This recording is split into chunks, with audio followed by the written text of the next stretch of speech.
السلام علیکم ورحمۃ اللہ۔ سوال یہ ہے کہ مفتی تقی عثمانی صاحب نے یہ اعلان یا فتویٰ جاری کیا کہ پاکستانی اسلامی بینکوں میں پیسہ رکھ کر منافع لینا جائز ہے اور لیا جا سکتا ہے، کیا یہ ان کا فتویٰ درست ہے؟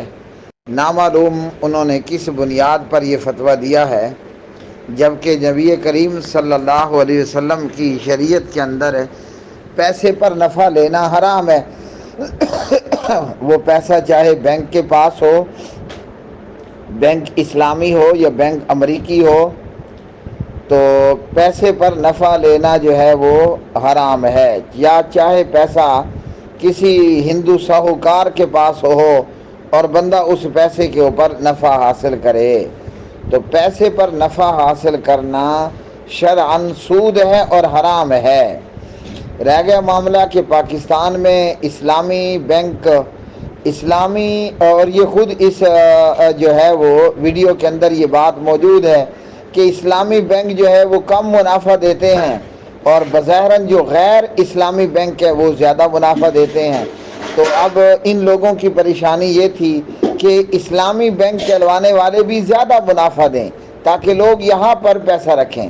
تو معاملہ صاف ظاہر ہے کہ لوگ اپنا پیسہ سود پر رکھتے ہیں، اور وہ بینک جو اپنے ساتھ اسلامی بینک لگا لیتا ہے، وہ اسلامی بینک کا نام لگا لیتا ہے، وہ منافع کم دیتا ہے۔ اور اسی ویڈیوز کے اندر یہ بھی موجود ہے کئی یورپین بینک جو پاکستان میں ہیں، انہوں نے بھی اپنی اسلامی بینکنگ ونڈو کھول رکھی ہے، اور جو یہاں پاکستانی بینک ہیں ایک ونڈو ان کی جو ہے وہ غیر اسلامی ہے اور ایک ونڈو جو ہے وہ ان کی اسلامی ہے، یعنی آدھا دھڑ انسان کا اور آدھا دھڑ جو ہے وہ جانور کا۔ اللہ اکبر اللہ اکبر۔ تو یہ سارا معاملہ سود پر ہی مبنی ہے، نہ تو پاکستان میں کوئی اسلامی بینک ہے اور نہ ورلڈ کے اندر کوئی اسلامی بینک ہے۔ ہمارے ملک پاکستان میں موجود ہر قسم کا بینک وہ اسٹیٹ بینک آف پاکستان کے ماتحت ہے، اور خیر صلی اللہ سے اور نعوذ باللہ ماشاء اللہ سے جو ہے وہ اسٹیٹ بینک آف پاکستان وہ آئی ایم ایف کے ماتحت ہے۔ اللہ اکبر۔ اور یہ بتانے کی ضرورت نہیں ہے کہ آئی ایم ایف جو ہے وہ یہودیوں اور عیسائیوں کا اور یورپ کا بینک ہے، اور یورپ کے اندر اور یہود و نصارہ کے اندر جہاں سود حلال ہے، سور حلال ہے، محرمات حلال ہیں، شراب حلال ہے، کھوتا اور گدھا حلال ہے، خنزیر حلال ہے، کچھ بھی تو وہاں حرام نہیں ہے۔ یہاں تک کہ وہاں کاکروچ اور نامعلوم کیا کیا عجیب الغریب چیزیں حلال ہیں۔ تو اس لیے بینک میں پیسہ رکھ کر منافع حاصل کرنا یہ سراسر سود ہے، اور گناہ پر گناہ یہ ہے کہ یخادعون اللہ، یہ لوگ اللہ تعالیٰ کو دھوکہ دیتے ہیں۔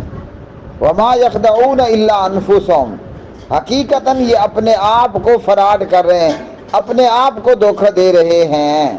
کوئی لوگوں کو دھوکہ تو دے سکتا ہے مگر اللہ ذوالجلال کو دھوکہ نہیں دیا جا سکتا۔ ایسے لوگ جو ہیں وہ نہایت قابل مذمت ہیں، اور یاد رکھ لیجئے کہ اللہ سبحانہ و تعالیٰ کے حرام کو کوئی بھی نہیں کہ جو حلال کرنے والا ہو۔ اس لیے قرآن مجید نے اللہ سبحانہ و تعالیٰ نے پیغمبر اسلام خاتم الانبیاء محمد رسول اللہ صلی اللہ علیہ وسلم کو یہ فرما دیا، یا ایہا النبی لم تحرم ما احل اللہ، اے نبی آپ کیوں حرام کرتے ہیں وہ جو اللہ نے حلال کیا۔ تو یہاں اتنی بڑی عظیم المرتبت ہستی کو اختیار نہیں کہ وہ حرام کو حلال بنائے، ہیں جی، اللہ اکبر اللہ اکبر۔ تو کسی اور کو بھی اختیار نہیں ہے کہ وہ حرام کو حلال بنائے۔ جب رب کائنات نے یہ بات کہہ دی ہے، یا ایھا الذین آمنو، اے وہ لوگوں جو ایمان لائے ہو، اتقوا اللہ، اللہ سے ڈر جاؤ، وذروا ما بقی من الربا ان کنتم مؤمنین، ایماندار ہو تو ربا کو، سود کو چھوڑ دو۔ اب یہ کیوں چھوڑ دیں؟ اس لیے کہ رب کائنات نے یہ فیصلہ فرمایا وَأَحَلَّ اللَّهُ الْبَيْعَ وَحَرَّمَ الرِّبَا، اللہ نے تجارت کو حلال کیا، اللہ نے ربا کو، سود کو حرام کیا ہے۔ پیسے پر منافع حاصل کرنے والوں اتنا سوچ لو، خود کو مسلمان کہنے والوں، نبی رحمت علیہ السلام کا فرمان ہے سود کا ادنا ترین درجہ یہ ہے ان ينكح الرجل امه، نعوذ باللہ ثم نعوذ باللہ، کہ بندہ اپنی ماں کے ساتھ منہ کالا کرے، یہ سود کا ادنا ترین درجہ ہے۔ ایسے مفتی بھی برباد اور ایسوں کے فتوے پر عمل کرنے والے بھی برباد، بلکہ یہ وہ ملک ہی برباد، وہ ملک ہی برباد یہاں جہاں پر سود چلتا ہو، ربا چلتا ہو۔